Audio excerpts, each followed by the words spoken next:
You can't idle the truck at Walmart. That's where this comes in handy. And my generator.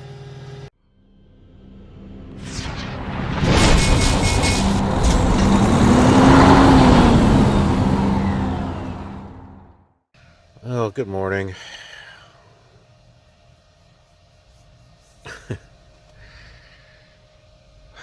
It's been over 6 hours.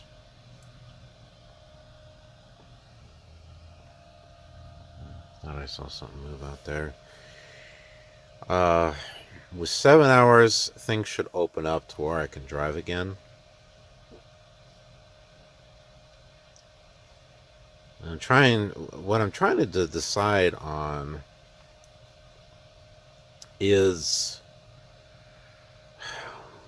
see, it's going to be after 9 o'clock when more hours open up, more on-duty hours open up. I got enough drive time to get back to Mobley. I just don't have any on-duty time.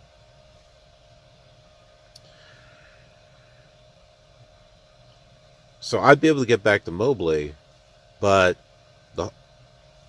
I'll be completely out of hours, and I would have to reset for 11 hours in order to be able to do any more work.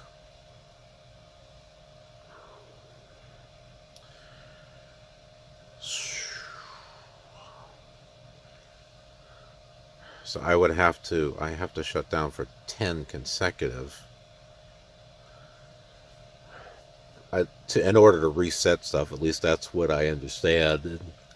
We tried it one time on the show, and I thought like a 3-7 split. You do 3 off duty, and then like a 2-8 split or a 3-7 split. One can be off duty or in the sleeper berth, but the longer one has to be in the sleeper berth. And in either case, it adds up to 10 hours. But it seems like what that does is it just opens up more drive time. It doesn't reset your drive clock. Your drive clock doesn't reset until you take 10 consecutive hours. Which I could have sworn when I was in Oregon after Clackamas that I had done a split and I wound up getting more hours. I don't know. I'm a little confused. I just go by the clock. I mean, if I do a split and it gives me hours, yay, I go. If it doesn't, well, crap. I don't.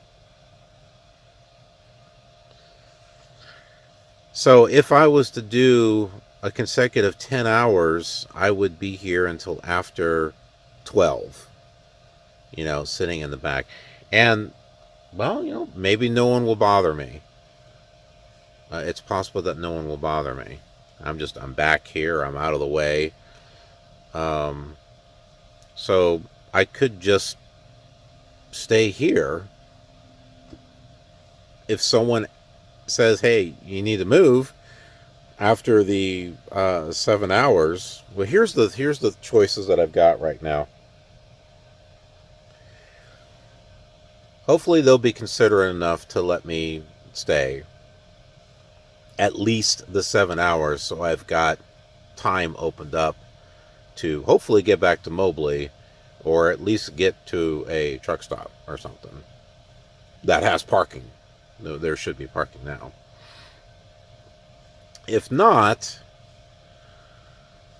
there is the personal conveyance. I've got 26 miles. I don't know if there's anything decent within 26 miles. But there is that. And if I wait here until after 12, then my whole clock will reset, and then I can head back to Mobley, and I'll have more than enough time to do another load. Otherwise, what winds up happening is I finish up my drive hours from yesterday, and then I have to sit and shut down for a whole another 10 hours before I can get moving again. And by the time I get moving again, it'll be like 1 or 2 o'clock in the morning, and I can't just flip-flop my sleep schedule all over the place. One, that's not healthy. Two, that's kind of dangerous.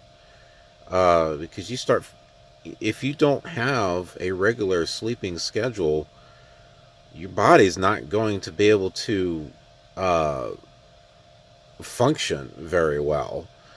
You won't be able to think clearly or well, or and sitting there and drinking coffee and caffeine and 5 energy hour drink. Those things can be dangerous. So, like I said, it's not healthy, one way or the other, and it's dangerous because you're going to put yourself into a situation, your body's just going to collapse on you, and you don't want that happening while you're driving. So, I mean, once in a while, I can do it.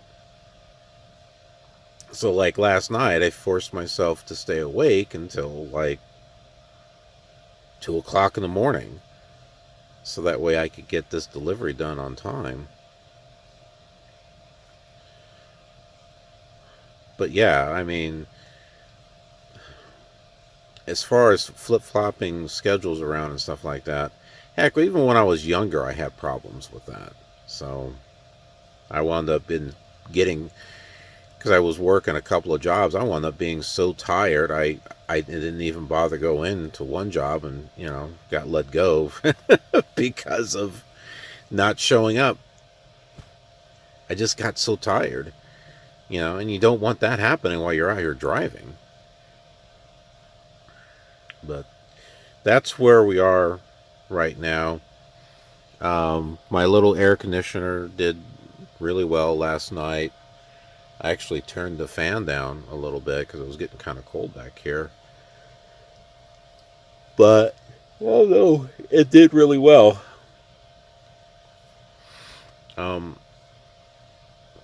Walmart has a no idling policy, so I'm just back here and just quiet, minding my own business, not causing any trouble. The truck's not idling. The generator on the reefer is off. I'm quiet. I'm not making any noise or anything like that. I'm trying to be invisible, is what I'm trying to be. I figure if I don't draw any attention to myself, then I won't be bothered. So the truck that was over here next to me is gone. I don't know when they left. I don't remember hearing the truck start up last night. I thought I would, because it was sitting there right next to me. That's how out of it I was. Oh man. Oh, but anyway, I'll check back with you and let you know what we're going to do. I've reached the 7 hours. Now what I had to do is I had to click that off and turn it back on. But it's now brought me up to 10 hours and 15 minutes on my 11-hour clock, 12 hours and 30 on the 14. I've got more than enough to get back to Mobley now and even probably do another load. So, well, let's get things packed up. We'll get out of here. Sometimes there's more than one thing that you want to get out and look at. And I would say that would be your surroundings in regards to navigation. I thought this would be the way out, but it says no through traffic, so I'm thinking there's not a way out that way. There is enough room here, though, that if I back up, I'll be able to swing around and go back out that way. But if I do that, What if another truck comes through? Because it's only big enough for one truck, I think. Okay, so I went inside and I asked the folks, if in doubt, chicken out, right? So I went ahead and asked which way was the best way to get out of here. And he was saying back the way we came is the best way, because apparently in this other direction over there is a very tight curve. And we know how tight curves go for us, don't we? But yeah, so that sign is over there for a reason. I figured it was. Alright, well, worked on my pre-trip, so we should be ready to go here.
here at the Wright City, that's with a W,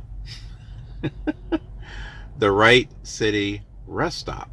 The next one's not for like another hour and a half, so I'm going to go ahead and stop here for the moment. I'll use the facilities, and then we'll go check out the back of the trailer. Talk about green. Green, green, green.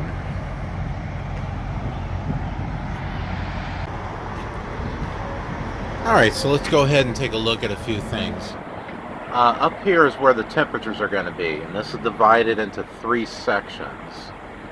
The front of the trailer, the rear of the trailer, those have the actual air units in them. The one in the middle does not. That's what they call positive. So the ones on the ends are positive. The one in the middle is where like the leftover air bleeds into, so it's not as cold as the other ones. You hook up just the same like any dry van. I mean, look at it. It's pretty much just a dry van. It just has a generator on it.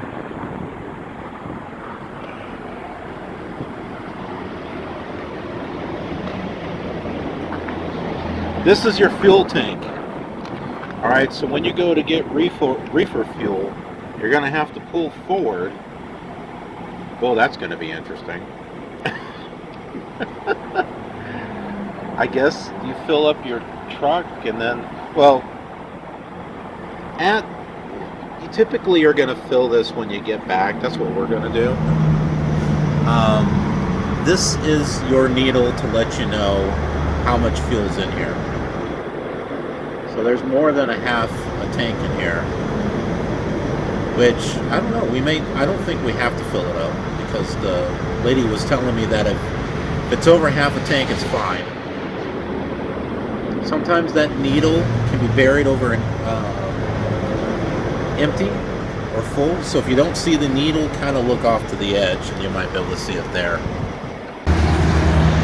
All right, let's go ahead and open this up. In case your folks are wondering how in the world, where do you put your lock at? It's right here. You're going to want to put your seal in first and then put your lock. So there's a little latch right here. Sorry, wrong latch. This latch. Let's move this over like this. And you can struggle a little bit. All right. What's going on up here?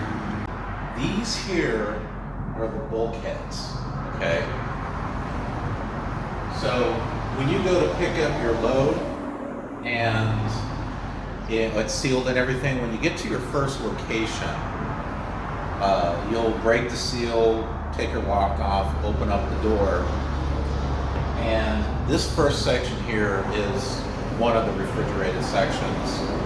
And then, the positive one that I was telling you about. And then the one over on the very end is too. So there's going to be some stuff sitting here. Each store will probably have something sitting here, so they'll have to take their pallets out, move the ones that are not theirs in order to get to the next section. So these orange things are going to be down. All right. So I'm going to show you, one, how to bring them down, and also how to bring them up. So there's a couple of different strings here, okay? This pretty much holds tight. There's like a locking mechanism over there. In order to release it, you're going to want to take this and pull it away from the wall like this. See that? Now this is being held by the other end of the string. There's a hook underneath here. So you're going to come over here, you see it? Go ahead and unhook that.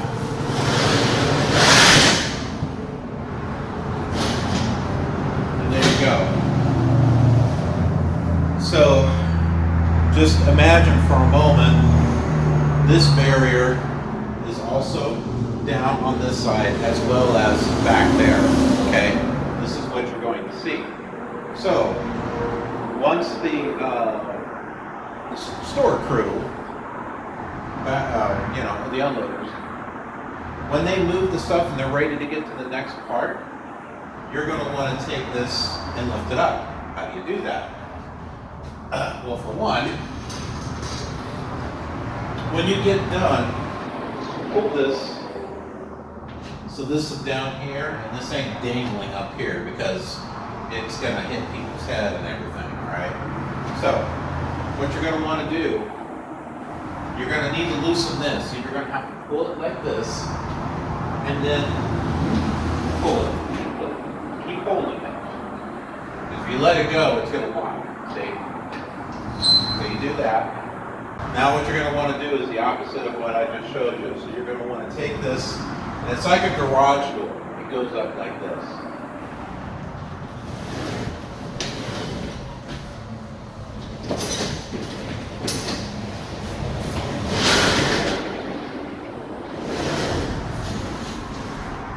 Lift this up like this.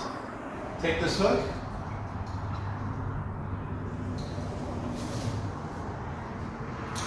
You hook it right there. Then you take this.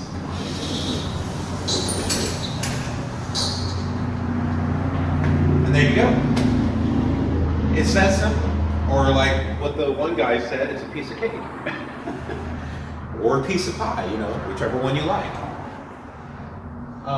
Now something else too.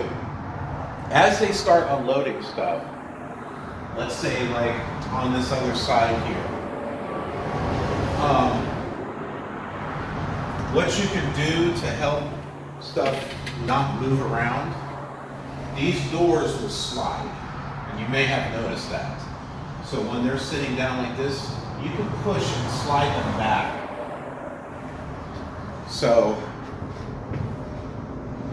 you can put them up flush against pallets that might be sitting there. And if you can't put them up flush, then you're going to want to get those straps. And I have another episode about that, where you hook on this side and that side and pull it straight. But chances are, I don't think you're going to have to worry about that much, unless you're going to slam on the brakes or something crazy like that. Generally, you're going to be doing your long traveling at the beginning and the end. Everything in between, the store's going to be really close. So, but that's the inside. That's how that works. So I hope that helps you. Okay, so now let's talk about the paperwork itself. You're going to get this top sheet, and it's going to have seals taped to it. And this is going to tell you which seal should be used for each store.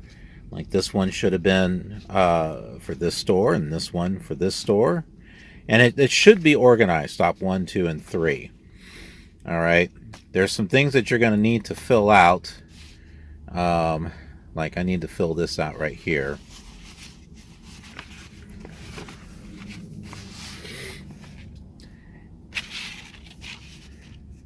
On this other page, it's going to give you information as far as, you know, the different stops, how many pallets they'll be taking off. So 8, 9, 10, and there's nothing right there. I just wrote those seals on because I put the wrong seal on at the wrong time, but it didn't matter at the time. So, but this is the thing that I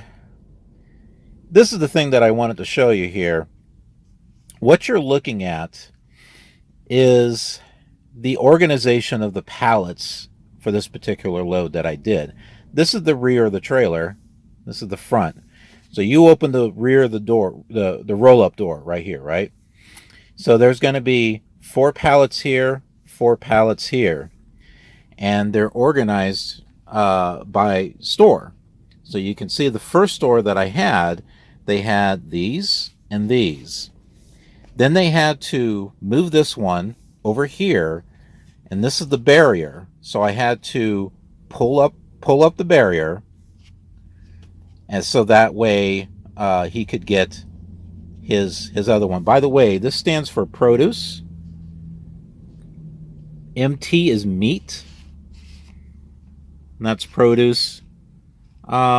I think there's like something for like frozen or something, but so far this is what I've learned about this. So when he was done taking this out, all right, then what I did is I took the door, brought it down, pushed it forward up against here, right? So then he had to move the other pallet back here, move this pallet over here, and then I had to lift this door and, let it, hook it up on the top so he could get this one. And then bring the door down, or the barrier, door, whatever, and push it up against here. And also, with it being pushed back, he was able to take the pallets and put it right up against the barrier. And that was it. That was the first store. Now, the second store, they went ahead, they got these two, and then, of course, I had to bring the barriers up so that way they could get their other ones. But then, just like before, they had to move this stuff out of the way. Store 295, they had to move out of the way so that way I could bring the barriers up so they can get these. And then, once again, when everything is done, you bring the doors down, you push them up. They'll stack the other stuff up against it, and you're good to go. And by the way, these numbers here, these are the temperatures, and that also says that here too. So this section here is temperature controlled at 40 degrees. That's Fahrenheit. 32, 40. So 40, 32, 40. Oh, I guess this one is less. So I guess the combination of these two make this one colder. Okay, well, so I had it backwards. But there you go. I hope this helps you folks be a lot more prepared when it comes to doing refrigerated. I don't think it's that bad, really. Well, until I see my paycheck, and I don't know what that's going to be. And we'll go over that too when I get my check. We'll talk about stop pay and all this stuff and how many miles I got and all that jazz.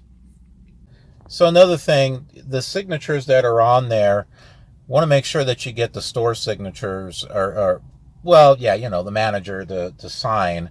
It's just like your other bill ladings, where they're going to sign or stamp it or whatever. So that way you've got what you need to show that, hey, this was delivered, and you can scan it, and send it in. So that way you get paid for it. Now, another thing that comes with this paperwork that I don't have are the inventories that go with each store. So obviously I don't have them. They were given to them. So there was the first one, stapled together. Give that to them so they've got it. The second store's got theirs. The third store's got theirs. So there you go. There's some other things that we'll go over, such as filling up the reefer tank and stuff like that. So yeah, once again, I hope this helps you out. This is a more detailed explanation on how this works compared to what I got, which was showing me some pictures and, oh, there's a string and this and that, and you push it and all this other stuff. Yeah, no, I do better with, actually seeing what's going on.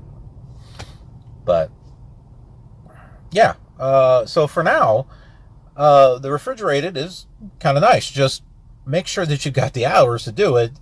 Don't do it like halfway through your hours or something. It doesn't turn out so well. But all right, well, got about 106 miles left till we get back to the Walmart distribution center, and go ahead and we'll back the trailer up, drop it, and go park. And then I don't know, we'll see what happens after that.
time.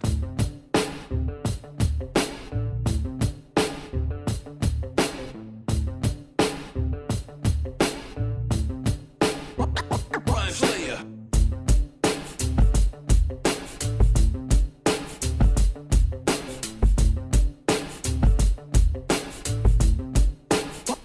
Rhyme Slayer.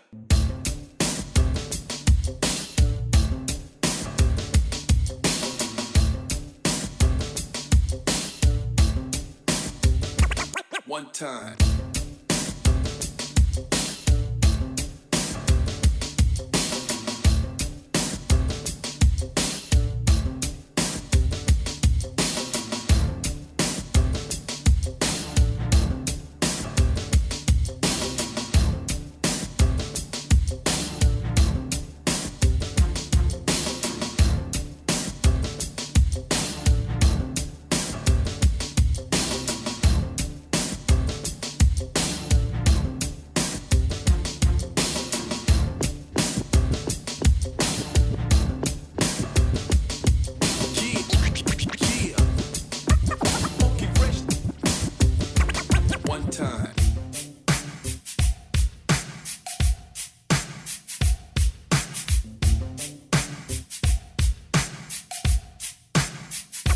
One time.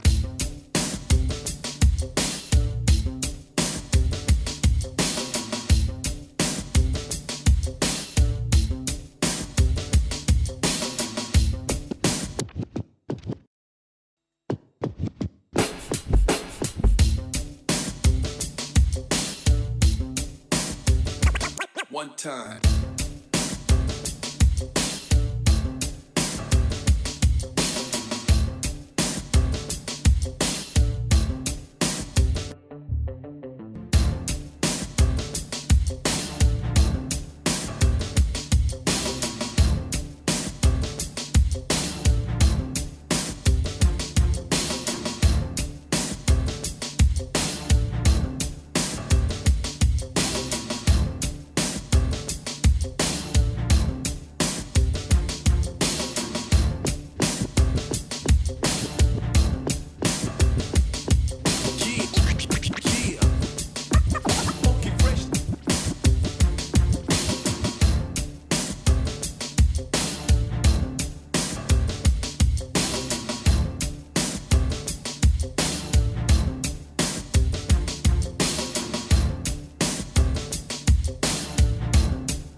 just needed to make a quick stop or go inside at the guard shack just to show them that there's nothing in the trailer. Well, time to go drop it.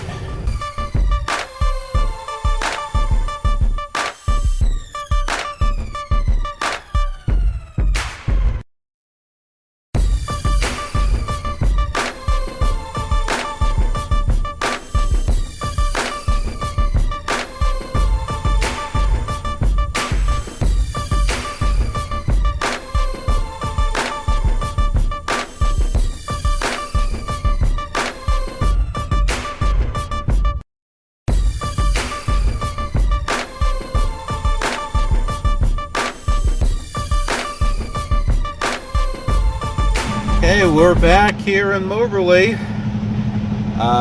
Just gonna drop the trailer, and it looks like we might have something new that's come through. So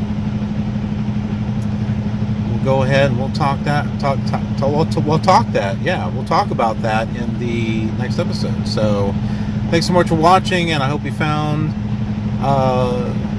this mission and episode helpful and entertaining. And if so, I hope you'll consider clicking that like button, subscribing and being part of our KILR community, and clicking that notification bell so that way you get notified of future content.